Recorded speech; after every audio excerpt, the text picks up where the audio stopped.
Mi nombre es Arturo Mendoza, y mi voz, esta que escuchas ahora, no es la de un hombre cansado por la edad. Esa es la menor de mis fatigas. Es la voz de un corazón pisoteado, de un alma que ha visto la esperanza pudrirse en las manos de quienes más amaba. A mis 70 años, con el alma más arrugada que mis manos nudosas por el cemento, nunca, pero nunca, pensé que tendría que esconder mi propia herencia de mis propios hijos. Mis hijos, Óscar y Susana, esos a los que les di hasta la risa del alma, esos por los que dejé mis sueños colgados en un clavo oxidado en una pared ajena. Ellos me recibieron, sí, pero no con abrazos, o al menos no los que yo había soñado. Me recibieron con una herida abierta, con la puñalada fría de la traición y, lo peor, con la mirada vacía de mis propios nietos, a quienes les habían enseñado a creer que su abuelo era un fantasma, un abandono, y no el hombre que sudó sangre por ellos. Mira, es que uno se imagina el regreso, uno se lo pinta en la cabeza, día tras día, noche tras noche, mientras el martillo golpea y el sol te deshidrata el pensamiento. Te imaginas la mesa puesta, la comida de reina, mi mujer, el olor a hogar, los nietos corriendo a abrazarte, las lágrimas de alegría de tus hijos, aunque sea una sola lágrima, una que diga: papá, te extrañamos, gracias por todo. Pero la realidad, amigo mío, la puñetera realidad, es un animal bien distinto, con dientes afilados y una mirada helada. La realidad es que, al cruzar el umbral de lo que creía sería mi paraíso, me encontré en el infierno. Descubrí que esos hijos, por los que me arranqué el alma a pedazos, Óscar y Susana, junto a sus parejas, Marisol y Ricardo, que parecían víboras agazapadas, habían despilfarrado cada peso que les envié. Sí, cada maldito peso. Lo habían convertido en una mansión ostentosa, fría como un mármol de tumba, una casa que no era nuestra, que no tenía mi historia, ni el sudor de mi frente. Y para colmo, la casa modesta, la nuestra, la que compré con el primer dinero que pude juntar, la que les prometí sería su herencia, la habían vendido, sin mi consentimiento, como si yo no fuera nadie, como si mi opinión valiera lo mismo que el aire que respiraban.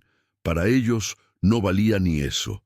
Y lo más doloroso, lo que me desgarra el alma aún hoy, es que a mi reina, a mi compañera de vida, a la mujer que secó mis lágrimas de lejos, la tenían confinada. Sí, la tenían en un mísero cuarto de servicio, como si fuera una criada más, mientras ellos desfilaban, por sus lujos, con sus copas y sus risas huecas. Y los nietos, ay, los nietos, esos chiquitos que eran la luz de mi exilio, adoctrinados. Les habían lavado el cerebro, les habían dicho que su abuelo los había abandonado, que no les importaba, que solo era una fuente de dinero que una vez existió y luego se secó. Borraron mi existencia de sus vidas, dejándome solo como un recuerdo amargo, una cuenta bancaria con patas. El golpe fue tan fuerte que no sentía el cuerpo, solo el pecho, oprimido, como si un camión me hubiera pasado por encima. 20 años, casi medio siglo, construyendo un sueño con ladrillos de dolor y cemento de nostalgia para que se derrumbara en un segundo. ¿Y sabes qué es lo más irónico? Que en ese momento, en medio de esa desolación que me calaba hasta los huesos, una pequeña chispa, una lucecita, se encendió en lo más profundo de mi ser. Una luz que me recordaba que, a veces, la sabiduría más grande viene de la desconfianza, de saber que la vida te puede traicionar y de guardar un poquito de ti mismo para ti. Porque lo que esta familia de buitres ignoraba, y aquí viene lo bonito, lo que me hace sacar una sonrisa amarga, es que a pesar de mi juramento de enviarles cada maldito peso, este viejo zorro, este abuelo al que creían acabado, tenía un as bajo la manga. Tenía un plan lento, sí, pero cocinado a fuego lento, con la paciencia de quien ha esperado toda una vida. un pequeño secreto, una fortuna discreta, ahorrada peso a peso a lo largo de décadas de trabajo extra, de negarme a mí mismo hasta el último capricho, y cuidadosamente invertida en Estados Unidos. Un buen fondo de jubilación, sólido como las vigas que tanto levanté, y la posesión de un pequeño dúplex que alquilaba en un barrio modesto de Compton, ese que nunca les mencioné. Ni una sola palabra, ese secreto, esa pequeña luz en la oscuridad, se convirtió en mi verdadera contingencia, y con ese secreto, y con mi dignidad recién recuperada, que me la habían querido quitar pero no pudieron, no solo cortaría el flujo de dinero a esos ingratos, forzándolos a enfrentar las consecuencias de sus deudas y de su parasitismo, no. Eso era solo el principio. Con esos ahorros ocultos, con esa semilla que planté en silencio, iba a llevarme a mi reina y a los nietos, a los pocos, a los valientes, a los que eligieran la verdad, para construir una vida de respeto y de paz, lejos de la sombra de aquellos que pisotearon mi sacrificio, una vida donde el café de la mañana supiera algo más que a traición. Ay, las horas extra. Las recuerdo como si fuera ayer, el pitido de la alarma a las 4 de la mañana, cuando las estrellas aún pintaban el cielo de Los Ángeles, frías y distantes, como los sueños que dejaba en la cama. El cuerpo dolía siempre, dolía de forma distinta cada día, pero dolía. Un día eran las rodillas de tanto subir y bajar andamios, otro la espalda de cargar sacos de cemento, otro las manos, agrietadas y secas que se parecían a la tierra del rancho de mi padre.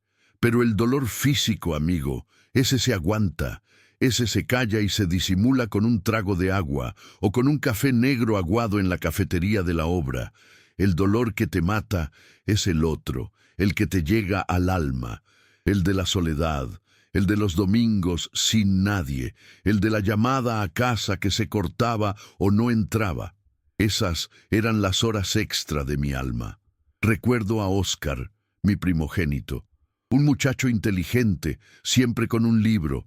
Él soñaba con ser ingeniero, así lo decía, estirando las sílabas como si la palabra fuera un puente hacia un futuro brillante. Y yo, su padre, ¿qué podía hacer? En el muro de la obra, bajo el sol implacable, veía su cara en el cemento fresco. Quería darle todo lo que yo no tuve. Quería que sus manos fueran limpias, que su cabeza estuviera llena de números y de planes, no de callos y de sudor. Un día me llamó, con esa voz de muchacho que aún no se le había roto del todo, diciendo que necesitaba unos libros de texto carísimos, especiales para su carrera, que sin ellos no podría avanzar. Y yo, que apenas me había comprado unos zapatos nuevos en 2 años, ¿qué hice? Pues vendí mi único reloj bueno, ese que me regaló Reina para nuestro 5º aniversario, con un grabado pequeñito que decía Arturo y Reina por siempre. Lo vendí en una casa de empeño en la calle principal, por una miseria, sí, pero lo suficiente para que Oscar tuviera sus libros. Me dolió en el alma desprenderme de ese reloj, ¿sabes? Era un pedacito de Reina, un pedacito de nosotros. Pero en ese momento, el futuro de Oscar valía más que cualquier recuerdo material. Me imaginaba su cara, con esos libros en las manos, su sonrisa, y se me olvidaba el dolor en el pecho. Me decía a mí mismo, este sacrificio, Arturo, es para que él no tenga que vender su historia como tú ahora.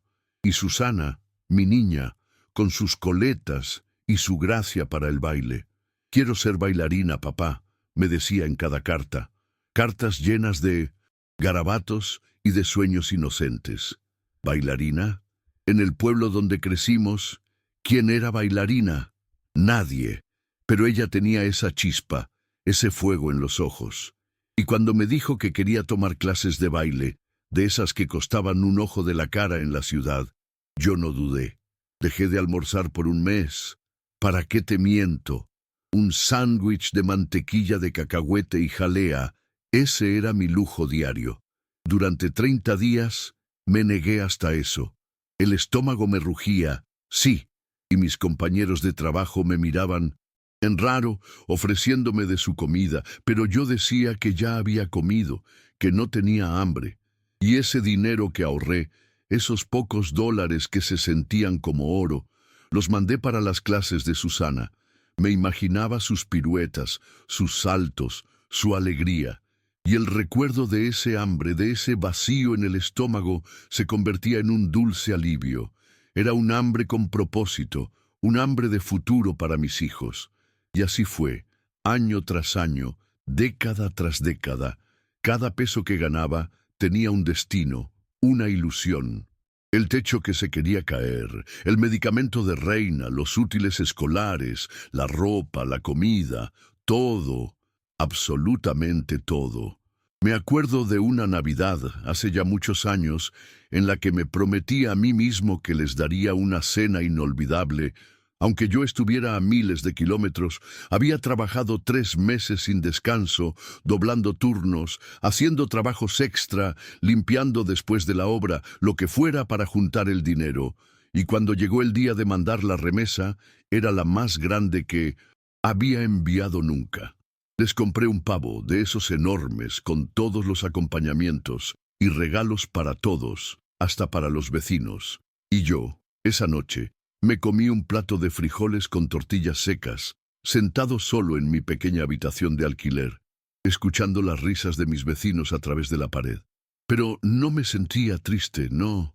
Me sentía lleno, lleno de la esperanza de que ellos en ese momento estuvieran riendo, comiendo, celebrando, gracias a mi esfuerzo. Esa era mi Navidad, mi sueño. ¿Sabes cuál era mi sueño? Comprarles una casa. Una casita modesta, sí, pero propia, con patio, con árboles frutales, donde pudieran crecer mis nietos, donde Reina pudiera tener su jardín, y donde yo pudiera sentarme en la mecedora en el porche, a ver el sol de la tarde sin preocupación. La compré, ¿eh? La compré con años de ahorro. Era pequeña, de 2 habitaciones, pero era nuestra. Tenía paredes de adobe, un techo de tejas rojas que brillaban bajo el sol y un olor a tierra mojada que te llenaba el alma. Les mandaba fotos, les describía cada rincón, les decía que esa sería nuestra casa, nuestro refugio cuando yo volviera, que con esa casa ellos tendrían un hogar seguro, un patrimonio. Y ellos, a la distancia, me decían que sí, que qué buena idea, que qué gran sacrificio. Me lo decían con palabras, pero las palabras, a veces, son solo eso, aire. Quería que tuvieran un futuro, una vida mejor, que no sufrieran lo que yo había sufrido, que no tuvieran que irse tan lejos de la familia. Y esa era mi gasolina. Esa era la razón por la que no me rendí, la razón por la que cada maldito peso que ganaba, cada moneda, cada billete arrugado, tenía un camino directo a sus manos, a sus vidas, a lo que yo creía que era su felicidad. Y me engañaba a mí mismo, en mi soledad, diciéndome, un día, Arturo, un día todo esto valdrá la pena. Un día ellos te lo agradecerán. Un día te van a esperar con los brazos abiertos en esa casita que construiste para todos, ladrillo a ladrillo, sueño a sueño. ¡Qué ingenuo! ¡Qué estúpido fui! El aire en Guadalajara ya no olía igual, o tal vez era yo, que me había acostumbrado al asfalto de Los Ángeles, al olor a gasolina y a cemento.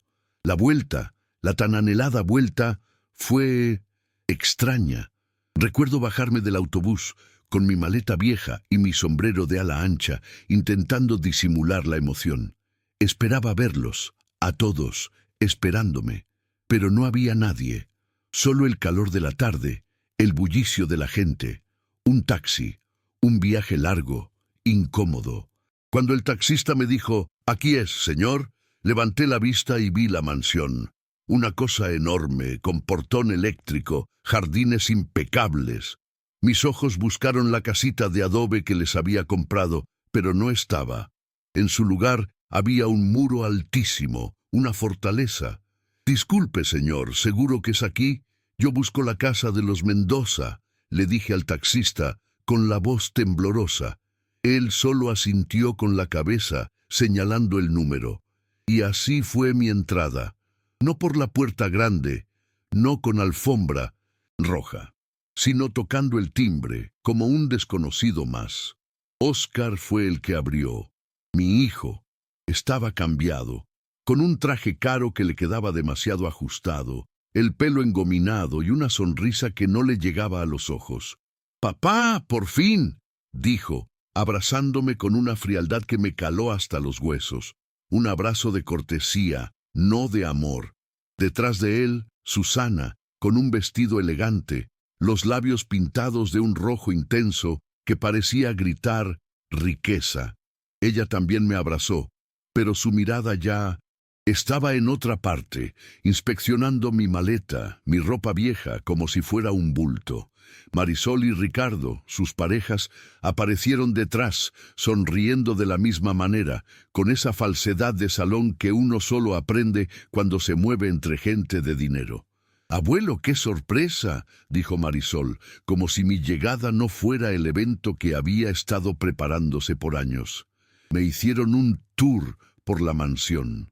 Una casa de revista, mármol por todas partes, lámparas de cristal, muebles enormes y relucientes.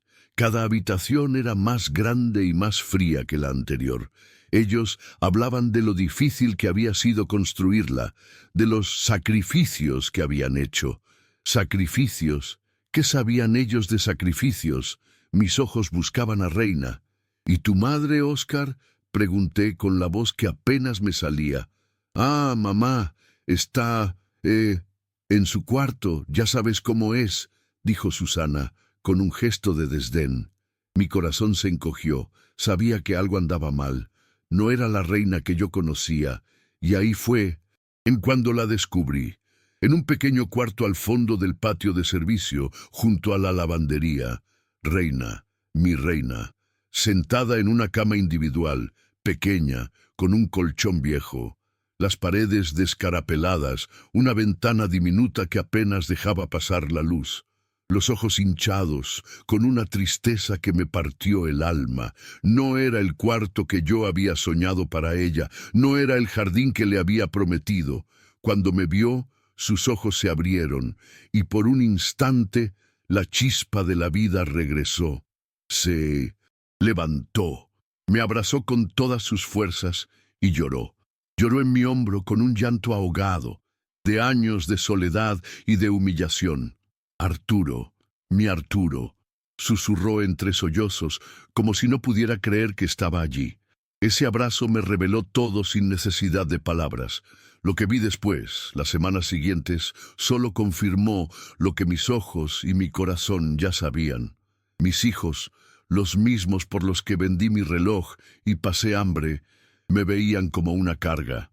La casa que les compré, la casita de adobe, con el olor a tierra mojada, la habían vendido. «Estaba muy vieja, papá», me dijo Óscar con un encogimiento de hombros. «Necesitábamos el terreno para esta, la nueva. Era una oportunidad, ¿sabes?». Oportunidad para ellos. Vendieron mi sueño, nuestro patrimonio, sin piedad. Y a mí, ¿dónde me pusieron?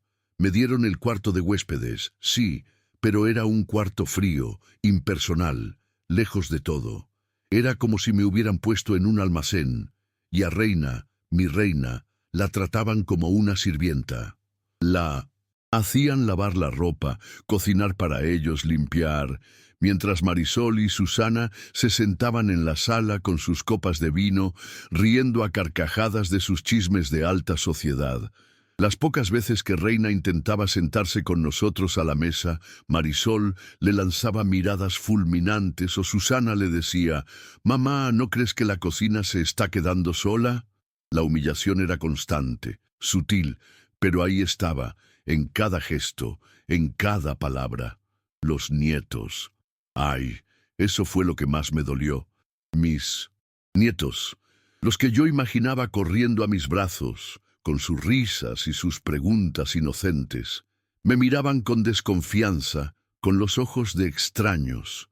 Un día intenté hablar con el más pequeño, Pedrito, Le pregunté sobre la escuela, sobre sus juegos.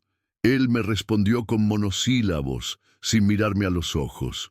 Hasta que un día, en un momento de ingenuidad infantil, me soltó. Mamá dice que tú nos abandonaste, que no te importábamos, que solo te fuiste a buscar dinero y nunca volviste. El aire se me cortó en los pulmones. Era un veneno que les habían inoculado, una mentira que se había enraizado en sus pequeños corazones. Yo, el abuelo que se arrancó el alma para ellos, era el villano de su historia.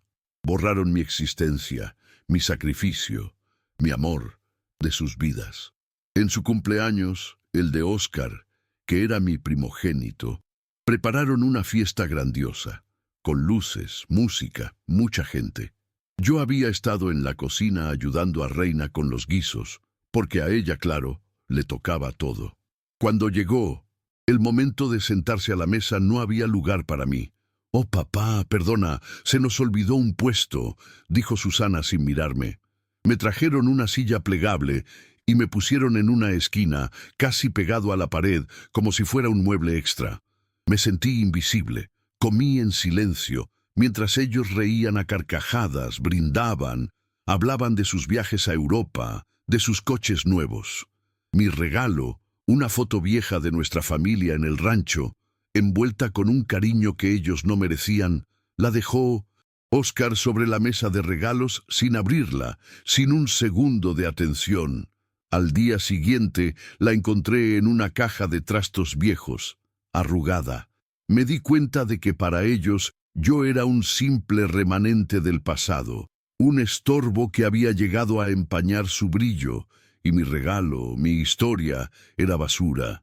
Nunca me preguntaron por mis años en Los Ángeles, por mis dolores, por mis frustraciones, ni una sola palabra. Solo hablaban de dinero, de inversiones, de la gente importante que conocían. «Papá, ¿no crees que sería bueno que nos ayudaras con la hipoteca? Es muy pesada», me dijo Óscar un día con esa voz untuosa que me daba escalofríos. «Después de todo lo que has trabajado». Su tono era de exigencia, no de petición. Daban por sentado que yo era su cajero automático, una fuente inagotable de billetes. Y mi reina, mi pobre reina con el alma rota, me susurraba en las noches, cuando creíamos que nadie nos oía: «Arturo, esta no es nuestra casa, estos no son nuestros hijos». Y tenía razón. Ya no eran los hijos que yo había criado, ni la casa que yo había soñado. Era un castillo de naipes construido sobre mis sacrificios, y yo, el constructor, era un extraño en mi propia obra. Fue entonces, en la oscuridad de esa casa que no sentía mía, donde el dolor de mi corazón se encontró con la verdad de mi cartera. En esas noches de insomnio, tumbado en aquella cama fría del cuarto de huéspedes, escuchando los ruidos lejanos de la fiesta de mis hijos en la sala principal, las risas huecas, la música estruendosa que vibraba en las paredes, mis ojos se conectaban con los de Reina, ella en su pequeño cuarto de servicio y yo en mi exilio dorado. Nos cruzábamos las miradas en el pasillo furtivamente, un entendimiento silencioso, y fue en una de esas noches, con el alma rasgada por la desilusión, que me sentí como un viejo roble cuya savia había sido completamente drenada. Pero no estaba del todo seco. No, señor. Había una raíz profunda que no habían descubierto. Había algo más. Siempre fui un hombre precavido. La vida en el rancho, la escasez, me enseñó que uno nunca debe poner todos los huevos en la misma canasta. Y la vida en Los Ángeles, viendo cómo la gente venía y se iba, cómo el dinero se ganaba y se perdía en un abrir y cerrar de ojos, me afianzó esa lección. Vi a muchos paisanos que, ilusionados, mandaban todo su dinero a sus familias con la promesa de volver a un hogar seguro, a un negocio montado, y al regresar se encontraban con las manos vacías. Sus familias los habían desplumado, habían derrochado todo. Eso me marcó. Me decía a mí mismo: Arturo, no seas como ellos. guarda un as bajo la manga. Nadie sabe lo que te depara el destino, ni la codicia del ser humano. Quería que mis hijos aprendieran el valor del trabajo, que supieran que el dinero no caía del cielo como un maná. Por eso les mandaba lo justo, lo necesario para vivir bien, para sus estudios, para su comodidad, pero nunca una fortuna para despilfarrar. Solo que ellos, en su ceguera, no lo entendieron. Ellos veían mi envío como su derecho, no como mi sacrificio, y mi pequeña reserva, esa la guardé para el día que, como ahora, el mundo se me viniera encima. Así que, mientras ellos pensaban que cada maldito peso que ganaba se iba directo a su cuenta, yo, a escondidas, iba construyendo mi propio refugio. ¿Cómo lo hice? Con horas extras, muchas, muchísimas. Cuando terminaba la jornada de construcción, me quedaba limpiando la obra, barriendo, cargando escombros. Otros días me iba a lavar coches, a cortar césped, a lo que fuera que me diera unos cuantos dólares extra en la mano. Y esos dólares, amigo, no los tocaba, ni para un refresco, ni para un cigarro, ni para un lujo pequeñito. Iban directo a un banco diferente, a una cuenta que solo yo conocía. Y luego, un día, después de años de ahorro, de negarme hasta los pequeños placeres, pude comprar un pequeño dúplex en un barrio modesto de Compton. Un lugar sencillo, sí, pero propio. Lo compré con el sudor de mi frente, con el miedo en el estómago de que algo saliera mal. Lo arreglé yo mismo los fines de semana, ladrillo a ladrillo, como si estuviera construyendo nuestra casita de adobe en Guadalajara, pero esta vez sin la ilusión de compartirla con mis hijos.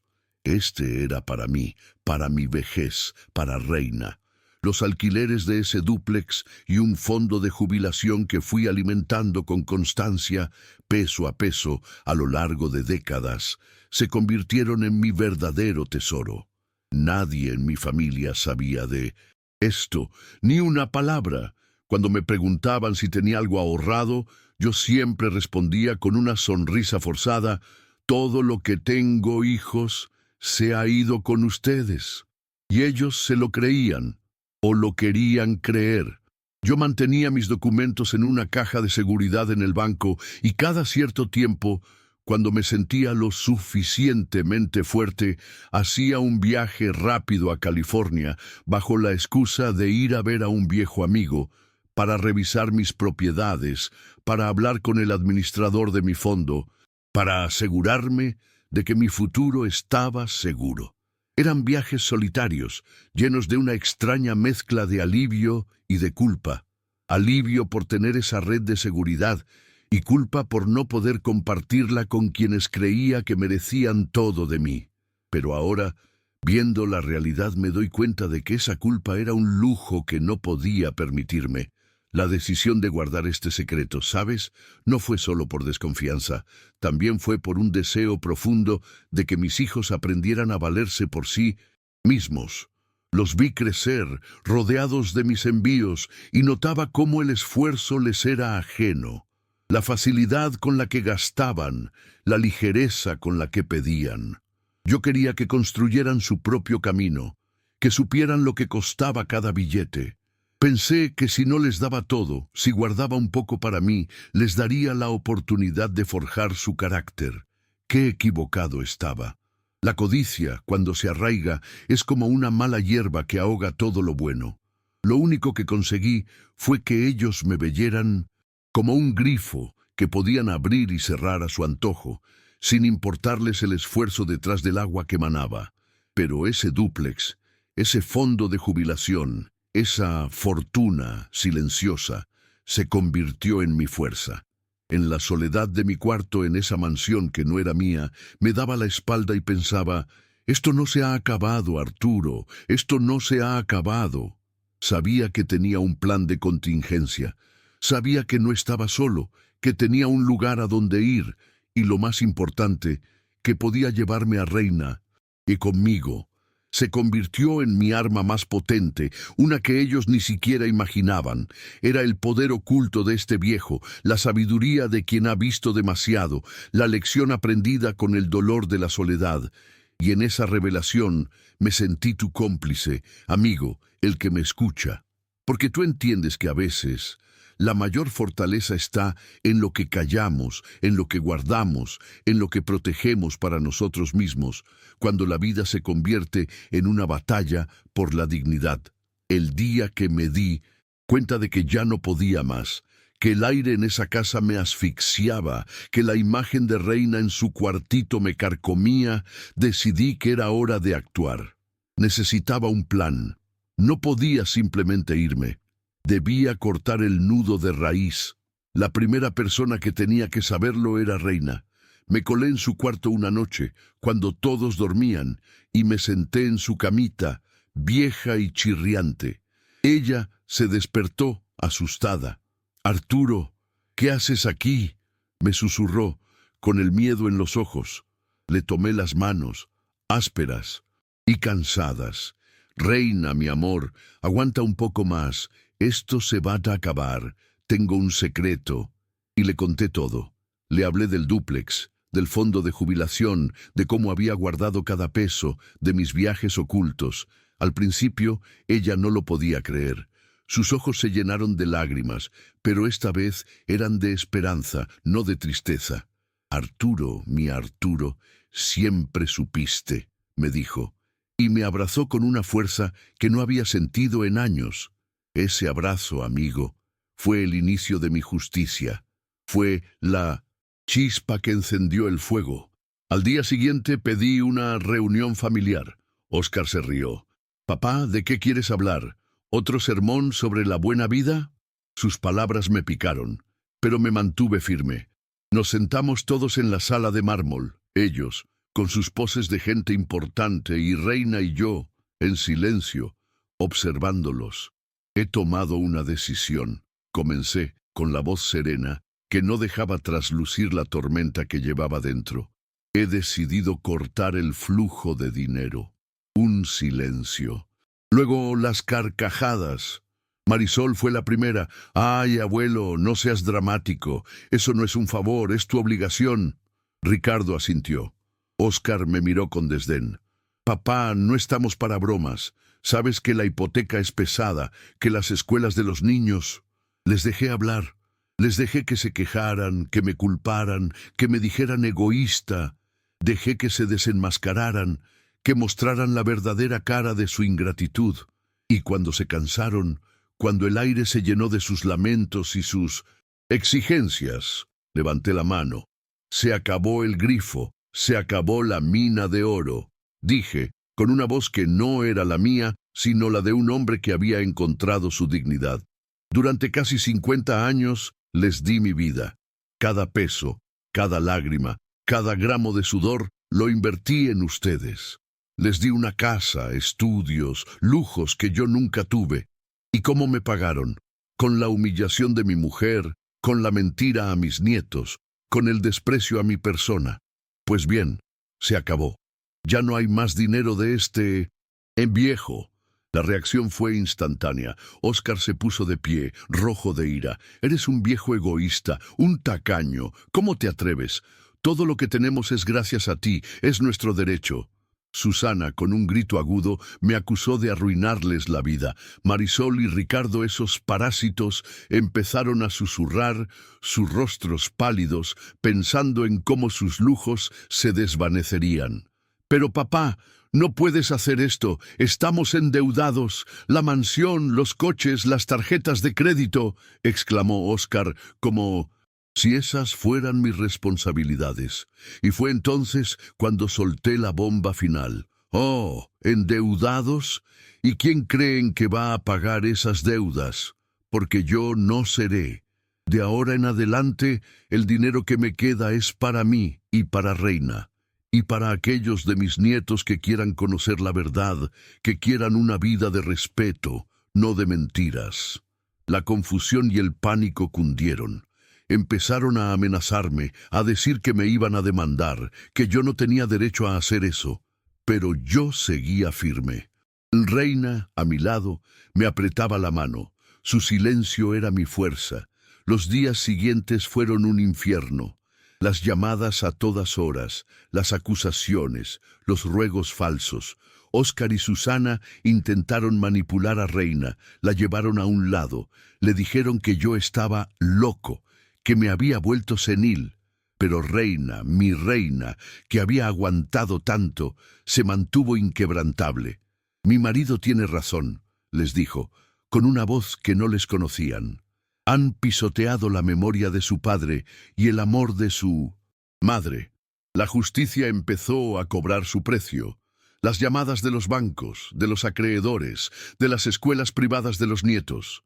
La mansión, ese monumento a su vanidad, comenzó a tambalearse. Las deudas los ahogaban. Vimos los coches lujosos desaparecer, vendidos a la desesperada. Las caras de Marisol y Ricardo, antes tan arrogantes, se volvieron sombrías, conscientes de que su fuente de ingresos se había secado. Intentaron acercarse a mí, con un falso arrepentimiento, con lágrimas de cocodrilo. Papá, te necesitamos, te prometemos que cambiaremos, por favor, ayúdanos. Pero ya no era el tonto de antes, ya no iba a caer en sus trampas. La vida les dará una lección que yo no pude darles, les dije, con el corazón apretado, porque a pesar de todo eran mis hijos. Pero la dignidad de Reina y la mía valían más que su falso arrepentimiento. Se estaba preparando algo grande para ellos, algo que los forzaría a enfrentar la realidad de su parasitismo. Unas semanas después, en 1960, medio de aquel caos, llegó el momento. Pedrito, mi nieto menor, el que me había dicho que lo había abandonado, se acercó a mí una tarde. Tenía los ojos llenos de preguntas. Abuelo, ¿es verdad que tienes otra casa? ¿Es verdad que no nos abandonaste? Le conté la verdad, le conté mi historia, mi sacrificio. Y lo más importante, le conté sobre el cuarto de servicio de su abuela, sobre las humillaciones. Sus ojos se abrieron, llenos de una mezcla de horror y de entendimiento. «Yo quiero ir contigo, abuelo», me dijo con la voz firme. No lo dudé. Había una fisura en el muro de mentiras que habían construido. Había un nieto que eligió la verdad. Esa misma noche, con una maleta pequeña, con Pedrito de la mano y Reina a mi lado, con una sonrisa que no le cabía en la cara, salimos de esa mansión que se había convertido en una cárcel. Dejamos atrás las caras de horror de Óscar y Susana, sus gritos de «No puedes hacer esto», de Marisol y Ricardo, que solo vieron cómo su futuro de lujo se desmoronaba. La puerta se cerró detrás de nosotros, y en ese momento supe que no solo había recuperado mi dinero, sino mi vida, y la de Reina, y la oportunidad de un futuro para Pedrito. La justicia había empezado a andar, y lo que dejábamos atrás era solo el eco de una casa vacía, llena de deudas y de un amor que ellos mismos habían matado. La mudanza fue sencilla. Mis ahorros ocultos, los que ellos creían que no existían, me permitieron comprar una casita modesta pero acogedora en un barrio tranquilo de Guadalajara, cerca de un jardín público donde los niños jugaban. No era la mansión, claro que no, pero era un hogar. Tenía un pequeño jardín, de esos que a Reina le gustaban, y una cocina donde el olor a café y a comida casera volvía a reinar. Y lo mejor de todo, las paredes eran de verdad, y estaban llenas de risas auténticas. Pedrito se adaptó rápido. Al principio era un poco tímido, con esa herida abierta por las mentiras que le habían contado, pero con el tiempo, con el cariño de Reina, con mis historias de los ángeles, de los puentes que construí, de los rascacielos que levanté, sus ojos empezaron a brillar de nuevo. Le enseñé a sembrar en el jardín, le conté cómo mi padre, su bisabuelo, me había enseñado la tierra. Le hablé de la honestidad, del valor del trabajo, de la importancia de decir la verdad. Y él, poco a poco, empezó a llamar abuelo, con un amor que me llenaba el alma. Se convirtió en mi sombra, mi compañero de café en el porche, escuchando mis historias, las verdaderas, las que no tenían filtros ni mentiras. Con el tiempo, otros 2 nietos, los hijos de Susana, que eran un poco mayores que Pedrito, empezaron a visitarnos. Al principio, a escondidas, luego con más frecuencia. Habían visto cómo la vida de sus padres se desmoronaba. La mansión, al final, fue embargada por el banco. Óscar y Susana, junto a Marisol y Ricardo, perdieron todo. Tuvieron que vender lo poco que les quedaba y mudarse a un apartamento pequeño, lejos de la vida lujosa que habían soñado. La realidad los golpeó fuerte y al final, la lección que yo no pude enseñarles, la vida se encargó de dárselas.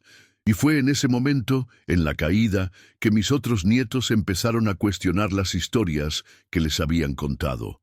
Me buscaron, me preguntaron y yo, con el corazón roto por el dolor que habían pasado, pero lleno de esperanza, les abrí las puertas de mi hogar y de mi corazón. Les conté la verdad, sin rencor, solo con la sabiduría de los años. Y ellos, poco a poco, también empezaron a entenderme, a sentir el abrazo de una familia de verdad.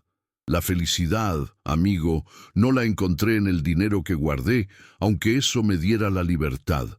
La felicidad la encontré en la paz de ver a Reina despertar cada mañana con una sonrisa, cocinando sus guisos con amor, cultivando sus flores en el jardín, en la paz de ver a mis nietos correr y reír en un hogar donde el respeto y la verdad eran los pilares. Los vecinos del barrio nos acogieron como si hubiéramos vivido allí toda la vida. Compartíamos el café de la mañana, hablábamos de las noticias, nos ayudábamos con los pequeños problemas. Era una comunidad de verdad, donde las personas se valoraban por lo que eran, no por lo que tenían.